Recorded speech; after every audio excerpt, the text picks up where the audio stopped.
I've been thinking about the Graham Platner story for a while now. And of course, it's been a while since he's not even in the news anymore. And I realized that what bothered me wasn't actually Graham Platner himself. It was the conversation around him. More specifically, it was hearing people I generally agree with politically defend his candidacy despite controversy after controversy. Now, to be clear, if Graham Platner had run on the exact same platform with all of this baggage and I was a Maine resident, I would have supported him. I've always voted for Democrats. I support most progressive policies. I want Democrats to win this seat desperately. That's exactly why this story stuck with me. From the moment the first major controversy surfaced, I remember thinking something pretty simple, and that is, why are we doing this? We can support progressive ideas without convincing ourselves that this has to be the person representing them. But as the campaign continued, almost every conversation seemed to come back to the same question. Can he still win? And I understand why people were asking that. All of these things matter. The Senate matters a lot. Policy should be all that you vote for. The 2026 midterms matter. And with the state of the conservative movement, we might have more momentum than ever. If you're someone like me who has always supported Democratic candidates, those aren't small things. But the more I listened to these conversations, the more I realized I was asking a completely different question. I wasn't wondering whether Graham Platner could still win, and I was wondering why this had become our choice in the first place. Because I think every political movement eventually has to answer the same question. Are there some candidates we simply shouldn't nominate? Not because they're imperfect, not because they've made mistakes, but because there comes a point where the baggage becomes impossible to separate from the person asking for our vote. And if we keep moving that line further every time a new controversy appears, I think we eventually have to ask ourselves whether we're protecting the credibility of the movement we're trying to build. What surprised me wasn't the people who drew the line in different places. It was how much farther many people were willing to move that line than I was. So this isn't really a video about Graham Platner. He's the example. The real question is where we choose to draw our moral threshold, whether you consider yourself a Democrat, liberal, leftist, or progressive. That's the side I care about, and why I think the political movement I support needs to answer that question honestly. If you didn't follow this campaign very closely, here's the short version. Graham Platner entered the Democratic primary in Maine, running on a platform that appealed to a lot of progressive voters. Medicare for all, getting money out of politics, taxing the wealthy, building a more populist Democratic Party. It wasn't difficult to understand why so many people became excited about his campaign. He felt different from a typical politician, and he was enthusiastic about many of the progressive, populist policies that working class people care about most. I briefly felt the same for the residents of Maine. Thank you for coming out this evening to make sure that Graham Platner is the next United States Senator from Maine.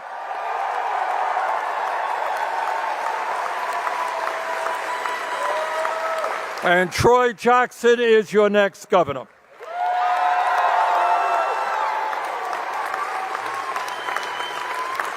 I understood the excitement.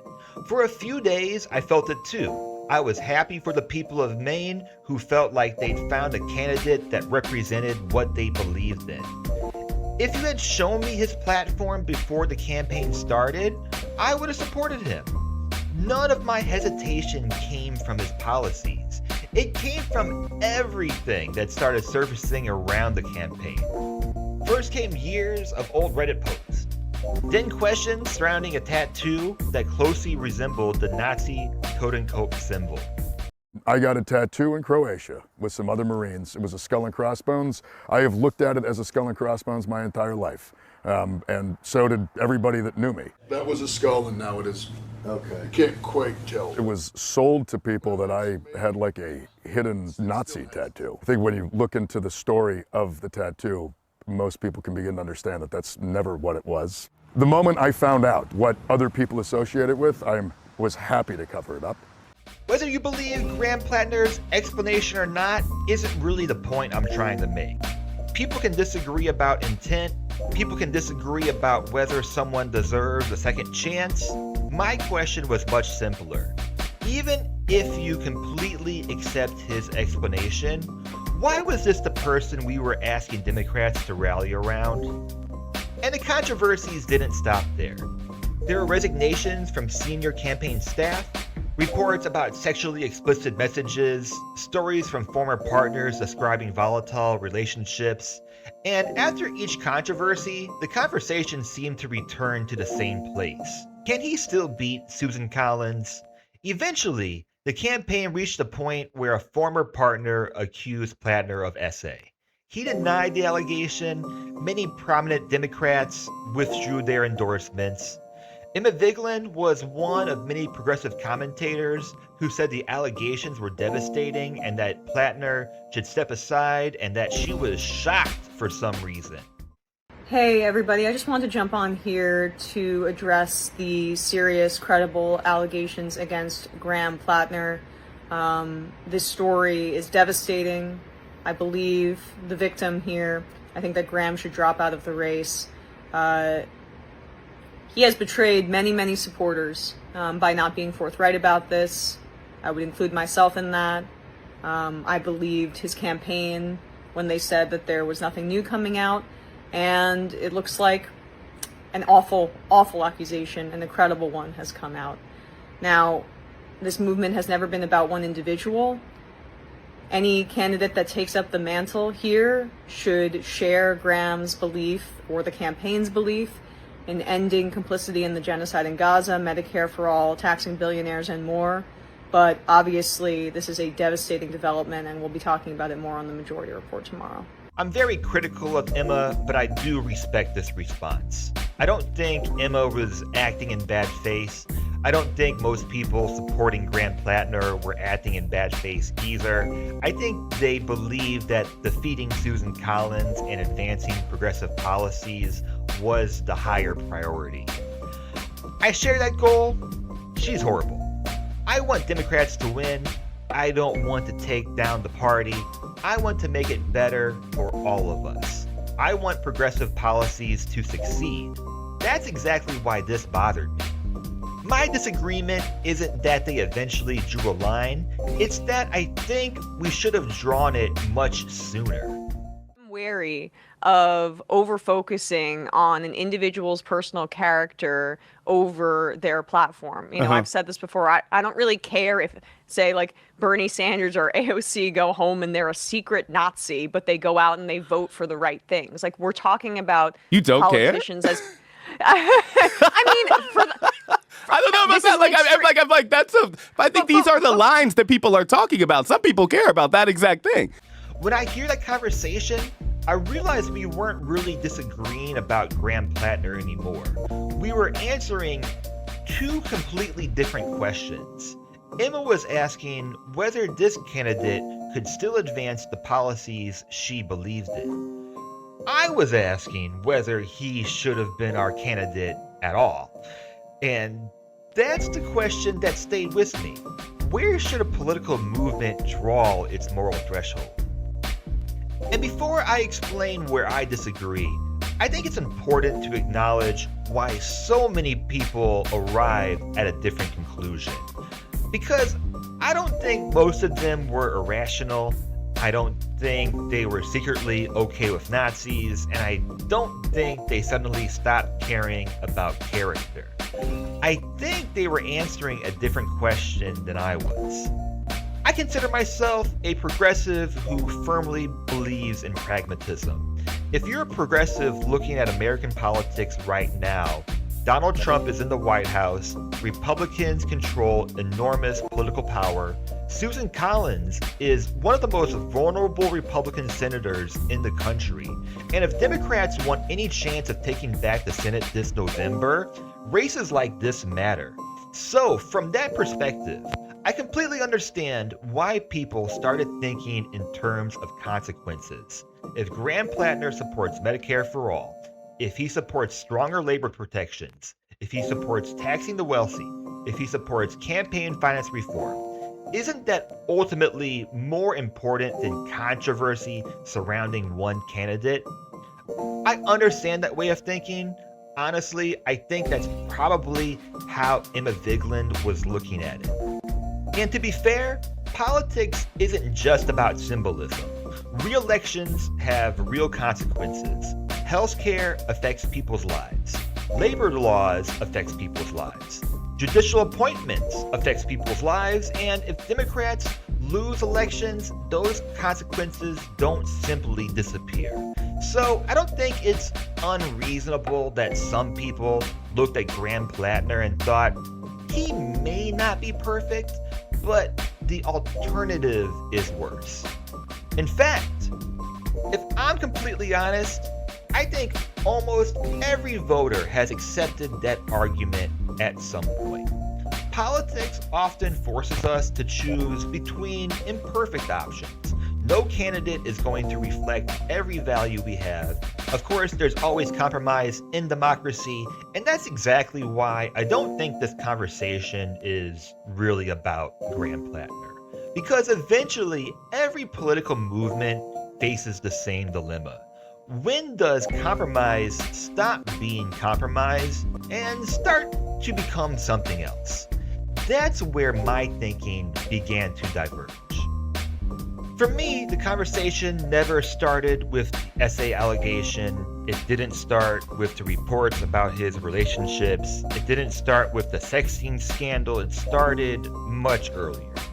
The moment I learned that Graham Platner had a tattoo that closely resembled the Nazi totenkopf symbol, I remember thinking something that felt pretty ordinary to me, and that is, just find someone else. That wasn't because I suddenly stopped supporting progressive policies. It wasn't because I wanted Susan Collins to win. It wasn't because I thought Democrats shouldn't fight hard for the Senate seat. I wanted all of those things, and I still do, but surely, we could have found someone else, right? Maybe part of the reason that reaction felt so immediate is that I have family members who would have been directly affected by the ideology those symbols represent.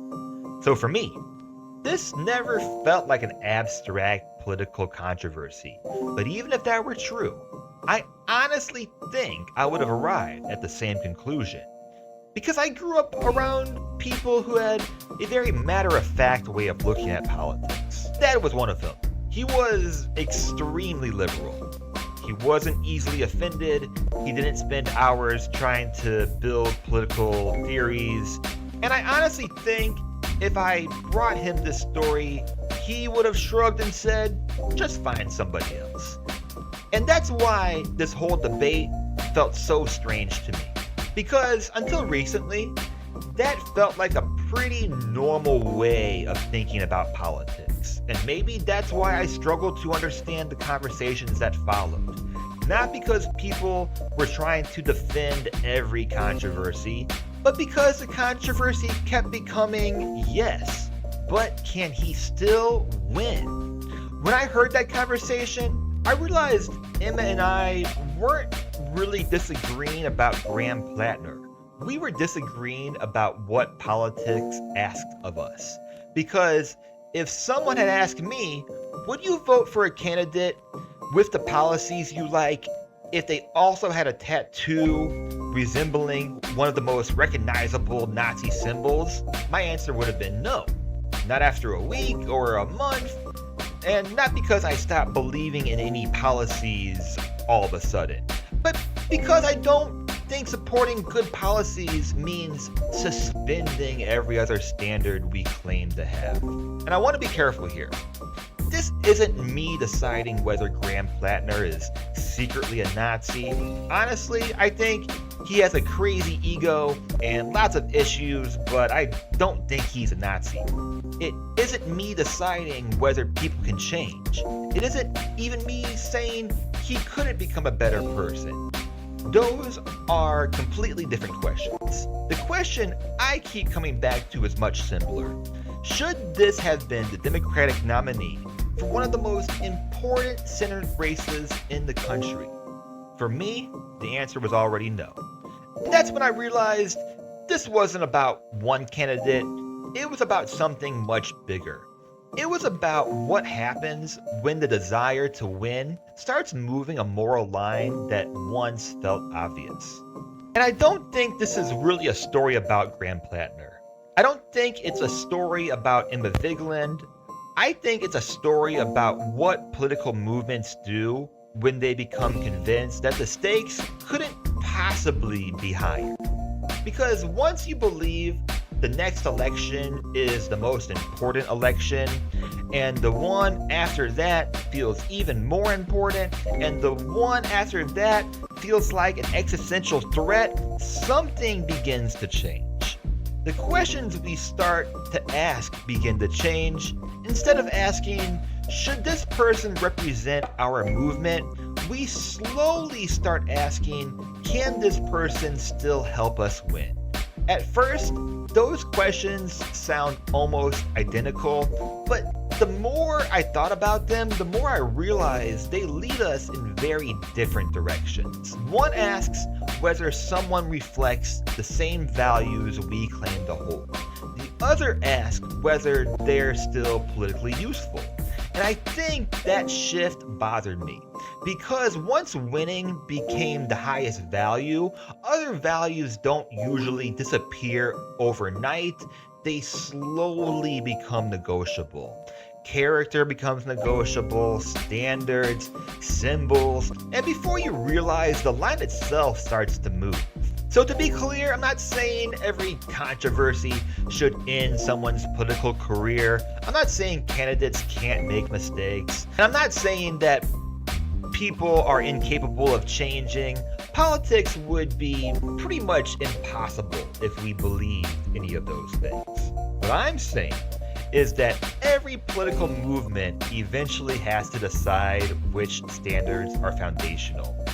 Which lines are fixed, which ones aren't, because if every standard becomes negotiable in the name of winning, eventually winning becomes the standard. And that's the point where I start getting uncomfortable. Not because I stop wanting Democrats to win, because I absolutely do.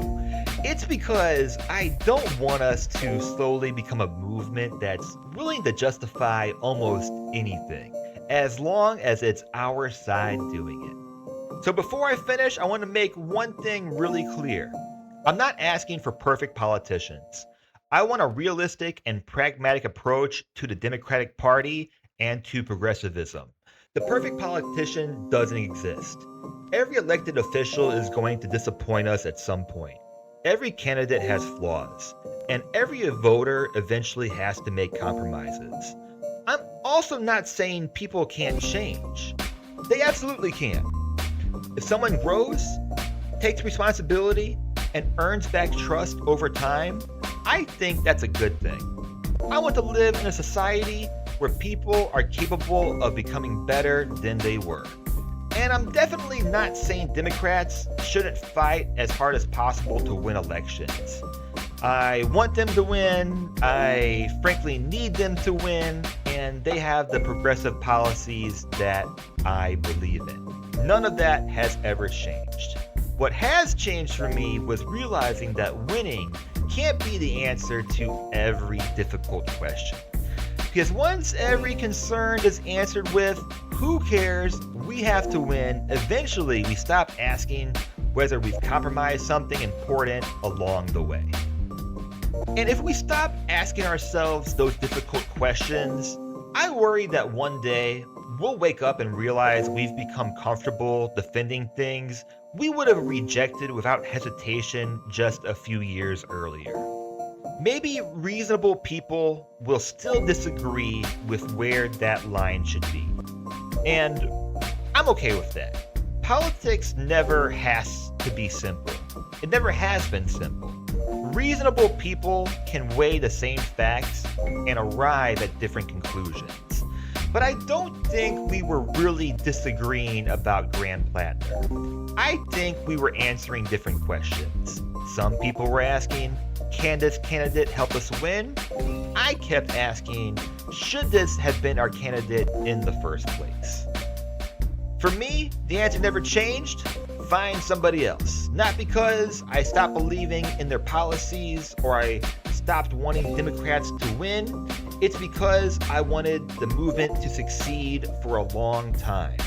One thing I've kept thinking about is that policies don't just shape our country, it also shapes us. It shapes what we're willing to defend, what we're willing to overlook, and eventually what begins to feel normal. That's why I don't think this video was ever about Graham Platner himself. Or Emma Vigeland. They're simply the examples that made me start asking these questions. Because if someone had shown me this story just a few years ago and asked, should Democrats nominate this person? Of course, I would have said, find somebody else. And maybe that's still the right answer, and clearly he's not around anymore, so I'm gonna say that was the right answer. Anyways, guys, like, subscribe if you enjoyed it. That's my thing, and thanks for watching. See you guys next time.